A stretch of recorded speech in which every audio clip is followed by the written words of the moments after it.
Hello students, atomic model, atomic structure में जो atomic model चल रहा है, बोर मॉडल अपना टॉपिक चल रहा है। आज लेक्चर नंबर 8 में बोर मॉडल का जो रिमेनिंग पार्ट है उसको अपन शुरू कर रहे हैं। पीछे वाले लेक्चर में आपने बोर मॉडल के मेन पोस्टुलेट्स पढ़े हैं, जिसमें आपने थॉमसन के अकॉर्डिंग स्फेरिकल होता है, रदरफोर्ड के अकॉर्डिंग उसके सेंटर में न्यूक्लियस होता है। थर्ड पॉइंट आपने उसमें पढ़ा होगा, आपके याद होगा, number of orbits, cells, energy level KLMNOP। Fifth point बरी के अकॉर्डिंग उनमें नंबर ऑफ इलेक्ट्रॉन्स 2n² होते हैं। नेक्स्ट पढ़ा होगा आपने md² = ZE² r, और last mbr = nh/2π।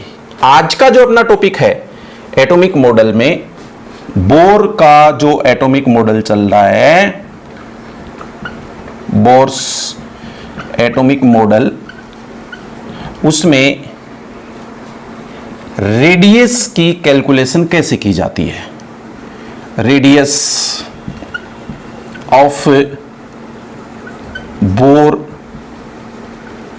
Orbit, bore की ऑर्बिट में रेडियस कैलकुलेशन का टॉपिक पढ़ेंगे, उसके बाद में वेलोसिटी पढ़ेंगे, और उसके बाद में एनर्जी पढ़ेंगे। या फिर ऐसे मान लो, एक बार आप इसको पॉइंट नंबर 8 मान लो, क्योंकि 7 तक आपने जैसे पढ़ रखा है ना, तो इससे याद रह जाएगा कि नेक्स्ट पोस्टुलेट्स में रेडियस अपन कैलकुलेट कर रहे हैं। इसके लिए मैं आपको एक प्लान बता रहा हूं, उसके अकॉर्डिंग चलिए। सपोज आपने पहले इक्वेशन पढ़ रखी है, according to Bohr mb² is equals to ZE²/r। ये बोर के पोस्टुलेट का एक मेन पॉइंट है। इसको अपन एक बार इक्वेशन नंबर फर्स्ट मान लें। एंड दूसरी एक इक्वेशन आपने पढ़ रखी है mbr = nh/2π। ये भी बोर मॉडल का एक मेन पॉइंट है।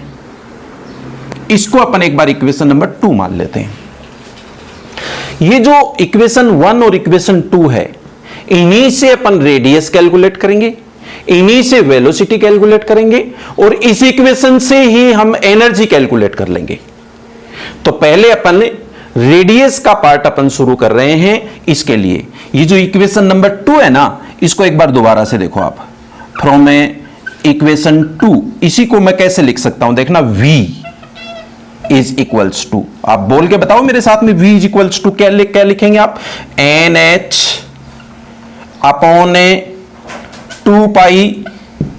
mr।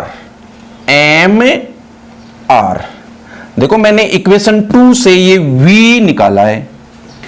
अगर मैं v को v² कर दूं, v को मैंने v² कर दिया, तो फिर आगे भी ये क्या हो जाएगा, पूरा स्क्वायर हो जाएगा। कैसे, बोलिए, n² h² upon 4π² m² r²। Students, आपके पास ये जो इक्वेशन 3 में v² की वैल्यू है, इसको आप पुट कर दीजिए इक्वेशन फर्स्ट में v² की जगह पर। mb² है ना, इसमें देखो मैंने v² निकाल लिया है।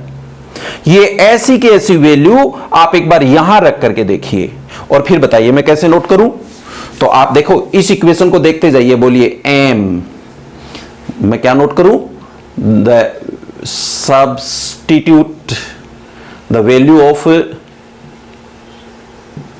v² in equation first equation में अपने को v² की वैल्यू रखनी है। तो बोलिए m into this n² h² upon 4π² m² r² is equals to ZE²/r। मैं कोई चेंज नहीं कर रहा हूं, जैसा बोर्ड पे लिखा हुआ उसी को देख करके समझा रहा हूं, बता रहा हूं। देखो ये जो v² था ना, उसकी वैल्यू मैंने निकाली और ये v² की जगह पे v² लिखा है।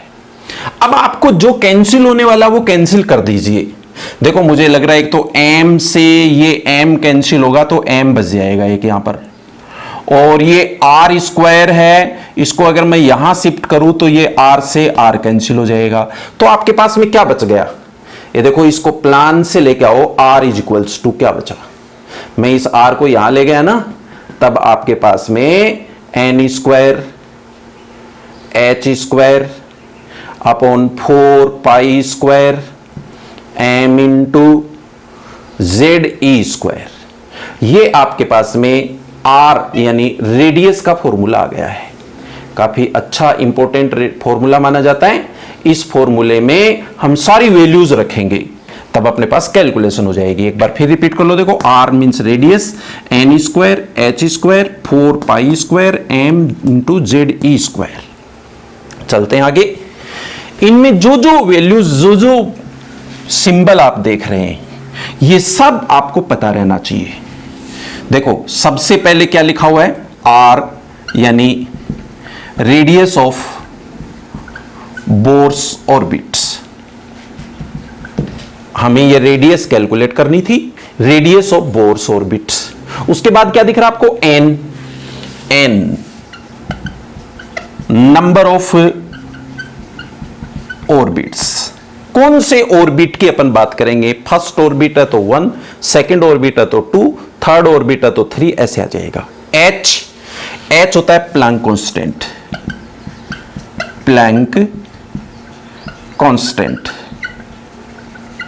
जिसकी वैल्यू कितनी होती है, जिसकी वैल्यू होती है 6.62 into 10 to the power minus 34 joule into second, या फिर 6.62 into 10 to the power minus 27 erg into second. यदि आर्ग में लेते हैं तो माइनस 27 और जूल में लेते हैं तो माइनस 34। ये h प्लैंक कांस्टेंट की वैल्यू हो गई है। 4 पाई, पाई कांस्टेंट होता है जिसकी वैल्यू 3.14। फिर है m क्या होता है, mass, mass of electron. Students याद करो, मास ऑफ इलेक्ट्रॉन बोलो बेटा 9.1 into 10 to the power minus 28 gram. And z means atomic number, atomic number. Hydrogen है तब तो z की वैल्यू 1, हीलियम है तो 2, एटॉमिक नंबर चलता जाएगा। And last e means charge of electron, charge of electron 1.6 into 10 to the power minus 19 coulomb, या फिर बोलिए 4.8 into 10 to the power minus 10 ESU। Electrostatic unit में लिखें तो ऐसा, और यदि कूलम में लिखें तो ये ऊपर वाला।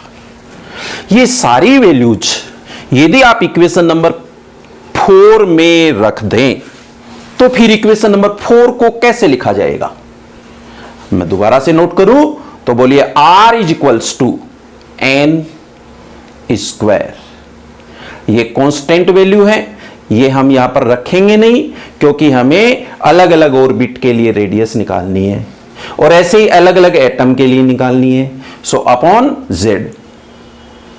और इसके अलावा जो भी वैल्यूज आपके पास में हैं वो इसके ऊपर रख दीजिए। यहां बोलिए h की वैल्यू कितनी नोट करूं, h है आपके पास में ये वाली वैल्यू, देखो आर्ग में लिखेंगे तो क्या आएगा 6.62 into 10 to the power minus 27 का होल स्क्वायर अपॉन 3.14 का whole square into m mass 4.8 into 10 to the power minus 10 ESU। Sorry ये तो हो गया charge, mass 9.18 into 10 to the power minus 28 and charge of electron 4.8 into 10 to the power minus 10 ESU का whole square. आप इस value को calculate कर लेना। जब आप इसकी कैलकुलेशन करेंगे तो आपके पास में रेडियस r आएगा, बोलिए 0.529 into n square upon Z. ये फॉर्मूला अगर कोई स्टूडेंट याद रखता है तो आपको बोर मॉडल में रेडियस से रिलेटेड प्रॉब्लम सोल्व हो जाया करेंगी। आपको अगला n की वैल्यू देगा और z की वैल्यू देगा। वो कहेगा कैलकुलेट द रेडियस, ये वैल्यू एंगस्ट्रम में कैलकुलेट करनी है, एंगस्ट्रम।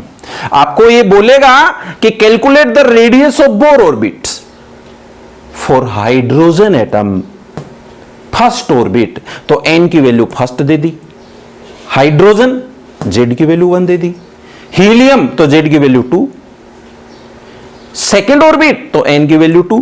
ऐसे आपको मैं न्यूमेरिकल करके भी बताऊंगा, आगे जो पीरियड आएंगे उसके अंदर आपको कैलकुलेशंस करके बताएंगे। पहले बताओ आपको रेडियस तक की ये वैल्यू आने लग गई होगी। अब मान लो कि आपको कंपैरिजन पूछेगा, वो बोलेगा R1 तो बोलना N1, R2 तो बोलना N2। इसलिए अपन इसकी वैल्यू को कैसे लिख सकते हैं? बोलिए R is directly proportional to N। आप देख रहे होंगे यदि Z कांस्टेंट है, इफ Z इज कांस्टेंट यानी हाइड्रोजन एटम है, Z की वैल्यू 1 है, तो फिर N यदि बढ़ेगा तो रेडियस भी बढ़ेगी। फर्स्ट ऑर्बिट की रेडियस, सेकेंड ऑर्बिट की रेडियस, थर्ड ऑर्बिट की रेडियस इंक्रीज होती जाएगी N की वैल्यू इंक्रीज होने से। और यदि मैं N को कांस्टेंट कर दूं तो फिर बोलिए R is inversely proportional to Z। तो क्या नोट किया जा सकता है यहां पे? बोलिए, ये नेक्स्ट इसके आगे नोट कर रहा हूं, R is inversely proportional to Z। लेकिन ये होगा कब? यदि N क्या है बोलना? कांस्टेंट है। N कांस्टेंट है तो Z और R इनवर्सली प्रोपोर्शनल होंगे। ये भी अपन न्यूमेरिकल के टाइम पे पढ़ सकते हैं, अपन देख लेंगे। मैं समझता हूं शायद बोर्स एटॉमिक मॉडल में आपने रेडियस की कैलकुलेशन का टॉपिक पढ़ा होगा, आपके समझ में आया होगा। हम रेडियस का ये फॉर्मूला लिखते हैं, इसमें जैसे ही वैल्यू पुट करते हैं तो अपने पास ये आंसर आता है। एंगस्ट्रम में आपको ये वैल्यू याद रखनी है, 0.529 into n square upon Z, जिसमें अगला आपको n की वैल्यू देगा और Z की वैल्यू देगा। अपने को रेडियस कैलकुलेट करनी है। अपन इससे आगे वाले पॉइंट में चलते हैं। जब रेडियस का टॉपिक कंप्लीट हो जाता है तो उसके बाद में velocity, yes, velocity of electron in Bohr orbits. Next point चलेगा अपना point number 9, calculate the velocity of electron in Bohr's orbits. Bohr की ऑर्बिट में इलेक्ट्रॉन की जो स्पीड होती है उसकी कैलकुलेशन करनी है अपने को। तो ये कैसे कैलकुलेशन की जाती है इसको पढ़िए। इस पर फिर वापस वैसे ही आते हैं अपन वहीं से। बोलिए, अकॉर्डिंग टू बोर एक इक्वेशन होती है, mb square is equals to ZE square upon R। आप सब जानते हैं, अभी ये इक्वेशन अपन ने पहले भी तैयार कर रखी है। इसमें m मास ऑफ इलेक्ट्रॉन है, v वेलोसिटी ऑफ इलेक्ट्रॉन है, z atomic number, e charge of electron and r distance between nucleus and electron, radius. आप इसके साथ में एक इक्वेशन और लिखा करते हैं, कौन सी? बोलिए, mvr is equals to nh upon 2 angular momentum of moving electron is integral to nh upon 2 equation number 2। Equation first और इक्वेशन सेकंड से हम वेलोसिटी कैलकुलेट कर सकते हैं। कैसे करेंगे? इक्वेशन फर्स्ट को डिवाइड कर दीजिए आप इक्वेशन सेकंड से, means equation first is divided by equation second. तो आप खुद बोल करके बताइए मैं कैसे कैसे लिखूं। फिर इसको मैं ऐसे लिखूंगा, mb square upon mvr, mb square upon mvr is equals to ZE square upon R, Z E square upon R upon NH upon 2 pi. तो ये 2 पाई तो चला जाएगा ऊपर, ये हो गया 2 पाई, और यहां पे क्या नोट कर दूं, NH। आई थिंक मैं समझता हूं शायद ये बात समझ में आ गई होगी। तो फिर आप M से M कैंसिल कर दो, एक V से V कैंसिल हो जाएगा, और ये R से R कैंसिल हो गया। तो क्या बच गया आपके पास में, आपके पास में ये V इज इक्वल्स टू, आपके पास V इज इक्वल्स टू क्या क्या बचा, बोल के बताओ, बोलिए 2 पाई Z E square upon NH। लीजिए वेलोसिटी का आंसर आ गया। इस वेलोसिटी में आपके पास में क्या क्या है, ये V velocity, pi constant, Z atomic number, E charge of electron, N number of orbit and H Planck constant. इन सब की वैल्यू भी अपन वैसे ही पुट कर सकते हैं। तो लीजिए मैं नोट कर रहा हूं, बोलिए V क्या होता है, V लिखते हैं अपन वेलोसिटी ऑफ इलेक्ट्रॉन। ये तो कैलकुलेट करनी है अपने को, कितनी आएगी, कैसे कैलकुलेट करेंगे, इसके लिए पाई की वैल्यू आप जानते हैं, बोलो 3.14। Z क्या होता है, Z होता है यहां पर एटॉमिक नंबर। अगर आप हाइड्रोजन की बात कर रहे हैं तो Z की वैल्यू 1 है, और हीलियम की बात कर रहे हैं तो 2 है। E means charge of electron. Electron का चार्ज कितना नोट करूं, बोलिए 1.6 into 10 to the power minus 19 coulomb, या फिर बोलिए 4.8 into 10 to the power minus 10 ESU। इनमें से जो भी आपको ESU में लेना है तो ये चार्ज लेंगे। चलिए उसके बाद आ गया N तो कांस्टेंट होता है, नंबर ऑफ ऑर्बिट, ये वैल्यू दी जाएगी अपने को, एंड H होता है प्लैंक कांस्टेंट, जिसकी वैल्यू कितनी होती है, प्लैंक कांस्टेंट कितनी होती है वैल्यू, हम इसकी वैल्यू लिखते हैं 6.62 into 10 to the power minus 27 erg into second, या फिर 6.62 into 10 to the power minus 34 joule into second.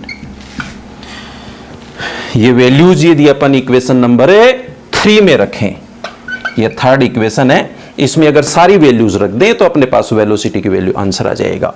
So V is equals to, आपको यहां पर वैल्यू रखनी है, बोलो 2 into 3.14 into Z into E square note कर दूं, बोलिए 4.8 into 10 to the power minus 10 का whole square upon N H 6.62 into 10 to the power minus 27 arc.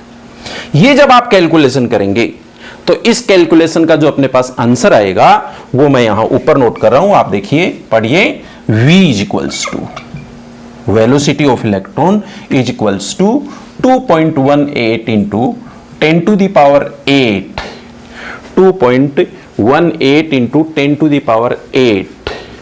यहां पे ये जो वैल्यूज अपन ने रखी हैं इसके हिसाब से इसकी यूनिट आती है। तो आपको वेलोसिटी याद रखनी है, लेकिन इसके अंदर देखो Z तो ऊपर लिखा हुआ है और N नीचे लिखा हुआ है, तो Z अपॉन N। अब आप मेरे को यह बताओ कि इसका मैं डायरेक्ट आंसर कैसे लिखूं। आप बोला करो कि यदि N कांस्टेंट है तो V is directly proportional to Z, और यदि Z कांस्टेंट है तो V is inversely proportional to N। Numerical के टाइम पर अपन इसकी कैलकुलेशन करके देख सकते हैं। मैं समझता हूं शायद आपको वेलोसिटी तक का ये टॉपिक प्रिपेयर हो गया होगा। यदि वेलोसिटी तक आपको यहां पर प्रिपरेशन हो गई है तो फिर इसी के हिसाब से अपन एक टॉपिक और आता है अपना, जिसको अपन पढ़ते हैं एनर्जी में। तो नेक्स्ट टॉपिक अपन ले रहे हैं energy of bore orbits, number 10। Yes, अभी आपने वेलोसिटी तक टॉपिक पढ़ लिया है, तो अपने नेक्स्ट टॉपिक बोर मॉडल में ये अगला पॉइंट शुरू करते हैं, energy. Energy of bore orbits electron. Electron की बोर ऑर्बिट में जो एनर्जी की कैलकुलेशन है उसके लिए अपन ये पॉइंट पढ़ रहे हैं। तो ये तो आपने पढ़ा ही होगा, कई बार आपने सुना है कि total energy is equals to kinetic energy plus potential energy. ये फॉर्मूला शायद सबको आता होगा। तो इस फॉर्मूले में मैं ऐसे नोट कर सकता हूं, फिर देखो E is equals to kinetic energy mv² plus potential energy हमेशा माइनस में होती है, ZE²/R। Kinetic energy mv² plus potential energy minus में होती है, ZE²/R। ये इलेक्ट्रॉन के लिए अपन ने नोट किया है टोटल एनर्जी। तो फिर इसको कैसे लिखा जा सकता है, बोलो E is equals to mv² minus ZE²/R। यहां जो आप mv² देख रहे हैं, इसके लिए मैं बीच में अब बोर साइंटिस्ट को ला रहा हूं। आपने पढ़ रखा है अकॉर्डिंग टू बोर क्या था, अकॉर्डिंग टू बोर क्या पॉइंट होता है, बोलिए mv² is equals to ZE²/R होता है। तो फिर सॉरी, ये kinetic energy half mv², kinetic energy half mv², potential energy minus ZE²/R। तो मैं अगर इस बोर मॉडल के अकॉर्डिंग इसको हाफ कर दूं यहां, तो ये भी क्या बनेगा, हाफ बनेगा। इसलिए आप हाफ mv² की जगह पे क्या लिख सकते हो, हाफ ZE²/R। ऊपर वाली ये जो इक्वेशन है इसमें अपन ऐसा लिख सकते हैं बोर के अकॉर्डिंग। तो बोलिए E इज इक्वल्स टू, कैसे नोट करूं फिर से, बोलिए E is equals to half mv² को नोट कर दिया, हाफ ZE²/R माइनस ZE²/R। तो देखिए ये तो फुल है और ये हाफ है, तो माइनस का बच जाएगा हाफ। क्या नोट कर दूं बोलना, E is equals to minus half ZE²/R। ये एनर्जी है। इस एनर्जी को कंप्लीट करने के लिए हमें रेडियस R की वैल्यू की जरूरत है, जो आपने पहले से कैलकुलेट कर रखी है। बोलो R कितना होता है, n² h²/4π² m into ZE²। इस वैल्यू को अगर आप इक्वेशन नंबर फर्स्ट में पुट करते हैं तो कैसा आएगा बोलना, बोलो E इज इक्वल्स टू, यहां ऊपर देखिए minus half ZE² upon R की जगह पे ये रखिए। तो क्या आ गया, बोलो n² h² upon 4π² into m into ZE²। यदि इसको आप सोल्व करते हैं तो आपके पास में क्या इक्वेशन आएगी, E is equals to minus, ये देखो 2 4 कैंसिल हो गया, तो क्या बच गया 2π², Z इंटू Z, तो बोलिए Z², E² बोलो E की power 4 m upon n² h²। यहां ये जो इक्वेशन आपके पास में E की आ रही है, इसमें अपन सभी वैल्यूज इनपुट कर देंगे, नोट करेंगे। अपने को सबको पता है, अपने को पाई की वैल्यू जानते हैं, Z का पता है, E पर जानते हैं, m mass of electron, n number of orbit, h Planck constant. इसलिए इक्वेशन नंबर 2 में मैं सभी वैल्यूज रखूंगा। कैलकुलेशन करते हैं, देखिए ये अपने पास में इक्वेशन नंबर 2 है और इसमें मैं वैल्यूज पुट कर रहा हूं। बोलिए E is equals to minus 2, pi की वैल्यू देख लो आप 3.14 का whole square into Z square, E 4.8 into 10 to the power minus 10, ESU में लिया है power 4 into m 9.1 into 10⁻⁻28 upon N square into H square 6.62 into 10⁻⁻27 whole square की जब आप कैलकुलेशन करेंगे तब आपको आंसर मिलना है -13.6। ये सारी कैलकुलेशन यहां पर हो जाएंगी, इतना याद रखिए, -13.6। ऊपर तो क्या है बोलो, जेड स्क्वायर, और यहां नीचे क्या नोट करूं बोलना, बोलो एन स्क्वायर। ये आपके पास में इलेक्ट्रॉन वोल्ट में कैलकुलेशन है। जब अपन न्यूमेरिकल करेंगे तो ये फॉर्मूला अपन काम में ले लेंगे। मैं समझता हूं शायद आपको एनर्जी तक का टॉपिक और कैलकुलेट हो गया होगा। जैसे ही अपना न्यूमेरिकल और प्रॉब्लम सॉल्विंग क्लास होगी, इन सभी को अपन काम में लेकर के इनका यूज करेंगे और इन पर अपन प्रॉब्लम सॉल्व करेंगे। Thank you, best of luck.